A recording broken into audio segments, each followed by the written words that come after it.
Quand tout le monde est bien installé dans la voiture, il arrive qu'un invité surprise s'impose, le mal des transports. Un trouble qui traduit tout simplement une confusion de notre organisme. Nos yeux perçoivent un mouvement, mais notre corps n'enregistre pas de déplacement, suffisant pour créer un déséquilibre accompagné de nausées.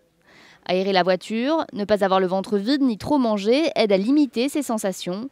Mais pour les plus sensibles, l'homéopathie offre un remède plus efficace. Coculine, c'est un remède qui regroupe les 3 grands remèdes des nausées en voiture. Donc, Coculus, Petroleum tabacum et le très grand remède des nausées en homéopathie qui est Nuxomica. Sur 80% des gens, ça marche bien. En cette période de vacances, les demandes de médicaments contre le mal des transports se multiplient en pharmacie. Et pour tous ceux qui ne sont pas réceptifs à l'homéopathie, il existe de multiples alternatives. Soit on va utiliser des plantes qui permettent d'apaiser en fait l'inconfort digestif, soit on va utiliser des sédatifs pour permettre d'endormir un petit peu la personne et du coup elle ne va plus se sentir nauséeuse.